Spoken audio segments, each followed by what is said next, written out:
عربی ہونا یا غیر عربی ہونا اس کا تعلق الفاظ کے ساتھ ہوتا ہے نہ کہ معنی کے ساتھ، کیونکہ معنی تو تمام زبانوں میں یکساں اور مشترک طور پر پائے جاتے ہیں۔ اس آیت سے بھی معلوم ہوا کہ قرآن صرف نظم کا نام ہے، معنی کا نہیں۔ قول اول کی دلیل۔ قول ثانی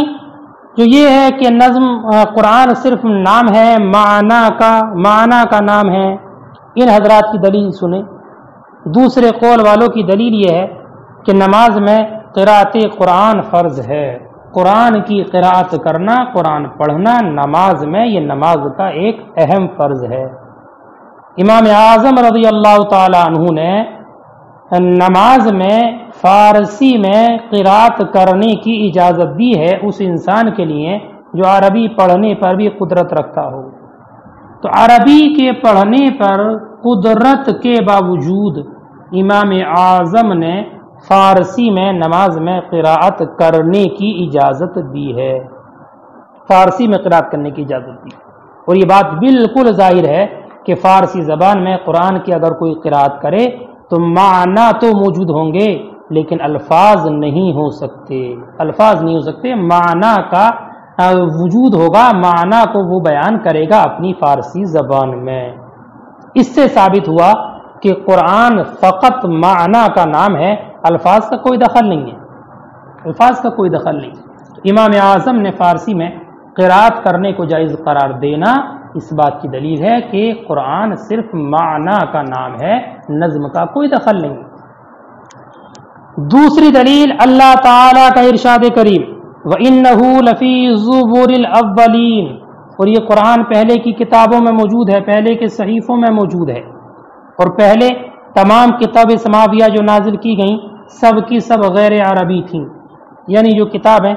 نازل کی گئیں، جو صحیفے نازل کیے گئے وہ غیر عربی تھیں، اور قرآن کا اس میں موجود ہونا ہے نا اس بات کی دلیل کہ قرآن کے معنی کا وجود تھا، معنی کا وجود، الفاظ کا نہیں، چونکہ وہ قرآن، وہ کتابیں، وہ صحائف غیر عربی میں تھے۔ اس سے بھی یہی بات سمجھ میں آتی ہے کہ قرآن صرف معنی کا نام ہے، نظم کا نہیں، الفاظ کا نہیں۔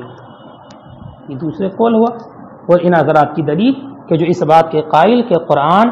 صرف نظم کا، صرف معنی کا نام ہے، نظم کا اور لفظ کا اس میں کوئی دخل نہیں ہے۔ تیسرا قول یہ کہ قرآن نام ہے الفاظ اور معنی کے مجموعے کا، نظم اور معنی کے مجموعے کا، جس کو متن میں ذکر کیا جو پسندیدہ قول ہے، پسندیدہ قول۔ ان حضرات کے دلائل وہی دلائل ہیں جو قول اول اور قول ثانی کے حضرات کے ہیں، کیونکہ قول اول کے دلائل سے قرآن کا نظم ہونا ثابت ہو جاتا ہے، اور قول ثانی کے دلائل سے قرآن کا معنی ہونا ثابت ہو جاتا ہے، لہذا دونوں سے نظم اور معنی کے مجموعے کا قرآن ہونا ثابت ہو جاتا ہے۔ تو قول ثالث کے دلائل کوئی الگ نہیں ہیں، بلکہ قول اول اور قول ثانی کے جو دلائل ہیں وہی دلائل ان حضرات کے ہیں کہ قول اول والوں کی دلیلیں اس بات پر دال ہیں کہ قرآن صرف نظم کا نام ہے، اور قول ثانی کی دلیلیں اس بات پر دال ہیں کہ قرآن صرف معنی کا نام ہے، معنی کا نام ہے۔ ایک بات اور سنیں، اب رہا یہ کہ قول اول کے قائلین نے یہ کہا ہے کہ انزال یہ صفت بنتا ہے نظم کی، ایسی کتابت یہ صفت ہے نظم کی، ایسی نقل ہونا یہ صفت ہے نظم کی۔ اس کا جواب سنیں، اس کا جواب یہ ہے کہ انزال وغیرہ جو اوصاف یہاں پر ذکر کیے نا، یہ اوصاف جس طرح الفاظ میں جاری ہوتے ہیں نا، اسی طریقے سے یہ الفاظ کے واسطے سے معنی میں بھی جاری ہوتے ہیں، الفاظ کے واسطے سے معنی میں بھی جاری ہوتے ہیں۔ فرق اتنا ہے کہ نقل، انزال، کتابت یہ الفاظ میں بلا واسطہ جاری ہیں، نظم میں بلا واسطہ جاری ہیں، اور معنی میں نظم اور الفاظ کے واسطے سے جاری ہوتے ہیں۔ جیسے کہ ما قبل میں آپ نے پڑھا ہوگا کہ نظم اور یہ الفاظ مکتوب ہوتے ہیں قرآن میں بلا واسطہ، اور ان کے واسطے سے معنی بھی مکتوب ہوتے ہیں۔ تو بلا واسطہ یہ الفاظ پر دلالت کرتے ہیں، لیکن بالواسطہ معنی بھی منزل ہوتے ہیں، مکتوب ہوتے ہیں اور منقول ہوتے ہیں بالواسطہ، الفاظ اور نظم کے واسطے سے۔ تو قرآن کی تعریف لفظ اور معنی کے مجموعے پر صادق آئے گی، نہ کہ صرف لفظ اور نظم پر، نہ کہ صرف معنی پر۔ جب قرآن کی تعریف نظم اور معنی کے مجموعے پر صادق آتی ہے تو اب دونوں کے مجموعے کا نام قرآن ہوگا، کسی ایک کا نہیں۔ بات سمجھ میں آئی آپ حضرات کے؟ اور رہا قول ثانی کے جو حضرات ہیں قائلین ہیں، ان کا یہ کہنا کہ امام اعظم نے فارسی میں قرات کرنے کی اجازت دی ہے، اگرچہ وہ عربی میں قرات کرنے پر قادر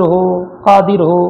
تو فارسی میں قرات کرنے کی جواز اس بات کی علامت ہے کہ قرآن معنی کا نام ہے، الفاظ کا نہیں۔ اس کا جواب سنیں، ذہن حاضر رہے۔ اس کا جواب یہ ہے کہ امام اعظم رضی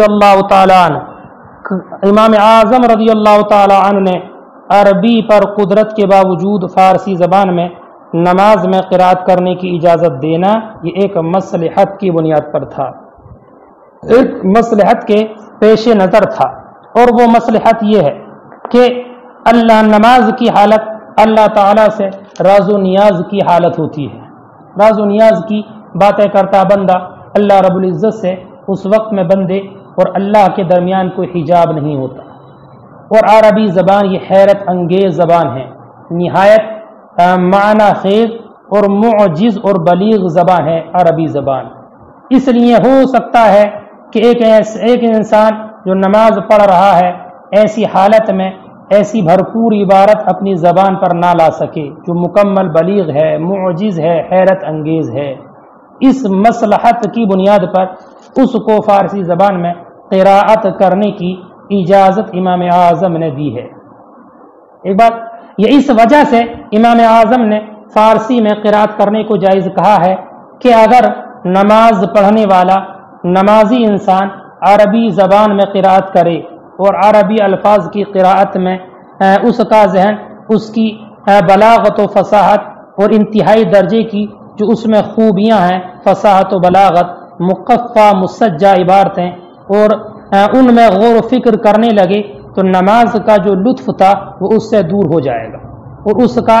دل اللہ کی بارگاہ میں حاضر نہ رہ سکے گا، نماز میں مشغول نہ ہو سکے گا، بلکہ اب اس کا ذہن لگ جائے گا قرآن کی ان مقفع اور مسجع عبارتوں میں۔ تو اب یہ عربی نظم اس کے اور اللہ رب العزت کے درمیان ایک حجاب بن کر ظاہر ہوگی، حجاب بن جائے گا۔ اور حضرت امام اعظم ابو حنیفہ رضی اللہ تعالیٰ عنہ چونکہ بحر توحید میں مستغرق تھے، ہے نا، اللہ رب العزت کی ذات کی طرف ہر وقت متوجہ رہتے تھے، کسی اور طرف آپ کی توجہ نہیں ہوتی تھی۔ آپ سے یہ امید نہیں ہے کہ آپ نے بغیر کسی مصلحت کے اس کے اعلیٰ فارسی میں قراءت کرنے کی اجازت دی ہو، ہے نا۔ اس سے یہ لازم نہیں آتا کہ قرآن فقط معنی کا نام ہے، فقط معنی کا نام ہے، صرف فارسی میں قراءت کی اجازت دینے سے یہ لازم نہیں آتا، کیونکہ وہ تو بحر توحید میں مستغرق تھے، مشاہدہ حق میں غرق رہتے تھے، ہمیشہ اللہ رب العزت کی جانب توجہ رہتی تھی۔ یہی وجہ ہے کہ نماز یہی کیا وجہ ہے کہ امام اعظم نے یہ فارسی میں قراءت کرنا ایک مصلحت کے پیش نظر تھا۔ اس کے علاوہ اگر دیکھا جائے تو نماز کے علاوہ دوسری تمام حالتوں میں امام اعظم نے بھی لفظ اور معنی دونوں کی رعایت کی ہے، اور امام اعظم نے یہ حکم دیا ہے کہ جنوبی اور حائضہ کے لیے فارسی زبان میں قرآن پڑھنا جائز ہے، اور فارسی زبان میں مترجم قرآن کو چھونا بھی جائز ہے۔ اگر امام اعظم کے نزدیک صرف معنی کا نام قرآن ہوتا تو امام اعظم جنوبی اور حائضہ کے لیے فارسی زبان میں قراءت قرآن کی اجازت نہ دیتے اور فارسی میں مترجم قرآن کو چھونے کی اجازت نہ دیتے۔ اجازت دینا مترجم قرآن کو یا فارسی میں قراءت کرنے کی اجازت دینا اس بات کی دلیل ہے کہ محض قرآن معنی کا نام نہیں ہے۔ تو غیر نماز میں، غیر صلاۃ میں فارسی میں جو مترجم قرآن ہے اس کو چھونے کی اجازت دی ہے، حالانکہ اگر محض معنی کا نام ہوتا تو اس کو چھونا جائز نہ ہوتا۔ البتہ بعض متاخرین نے اس کو حرام لکھا ہے، بعض متاخرین نے اس کو حرام لکھا ہے احتیاطاً انہوں نے یہ کہا ہے کہ قرآن کو چھونے کی اجازت نہیں ہوگی اگرچہ وہ فارسی میں ہو یا فارسی میں مترجم ہو، احتیاطاً انہوں نے یہ قول کیا ہے۔ اور در مختار میں یہ ذکر کیا گیا ہے کہ امام اعظم رضی اللہ تعالی عنہ نے صاحبین کے قول کی طرف رجوع کر لیا تھا، صاحبین کے قول کی طرف رجوع کر لیا تھا، اور بعد میں آپ بھی اس بات کے قائل ہو گئے تھے کہ قرآن نظم اور معنی دونوں کے مجموعے کا نام قرآن ہے، دونوں کے مجموعے کا نام قرآن ہے۔ اس لیے اب اس سے استدلال کرنا اور اس کو بطور دلیل پیش کرنا یہ درست نہیں ہوگا۔ اب رہا یہ کہ ما قبل میں قول اول اور قول ثانی کے قائلین نے دو آیت کریمہ ذکر کی، پہلے والوں نے ذکر کی انا انزلناہ قرآنا عربیہ، اور دوسرے قائلین نے ذکر کی وَإِنَّهُ لَفِي زُبُرِ الْأَوَّلِينَ۔ ان کا جواب یہ ہے کہ قرآن تو در حقیقت نظم اور معنی کے مجموعے کا نام ہے، لیکن پہلی آیت کریمہ میں نظم مراد لیا ہے اور دوسری آیت کریمہ میں معنی مراد لیا ہے، یہ مجازن ہے، یعنی مجازن اس میں نظم کو مراد لیا ہے اور دوسری آیت کریمہ میں معنی کو مراد لیا ہے، اور کسی بھی چیز پر استدلال حقیقت سے کیا جاتا ہے، مجاز سے استدلال درست نہیں ہے۔ اور دوسرا جواب ان آیتوں کا یہ ہے کہ انا انزلناہ قرآنا عربیہ سے، اس آیت کریمہ سے قرآن کا نظم ہونا ثابت ہوتا ہے، نظم کا قرآن ہونا ثابت ہوتا ہے، یعنی اس آیت کریمہ سے یہ معلوم ہوتا ہے کہ نظم قرآن ہے۔ وَإِنَّهُ لَفِي زُبُرِ الْأَوَّلِينَ جو دوسرے قول کی دلیل ہے، اس آیت کریمہ سے معنی کا قرآن ہونا ثابت ہوتا ہے، لہذا دونوں آیتوں سے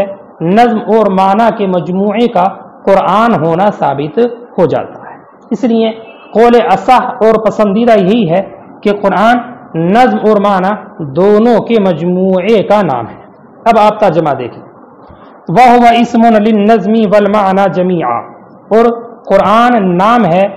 نظم اور معنی کے مجموعے کا، تمہید لتقسیمہ بعد بیان تعریفی، یہ قرآن کی تقسیم کی تمہید ہے اس کی تعریف بیان فرمانے کے بعد،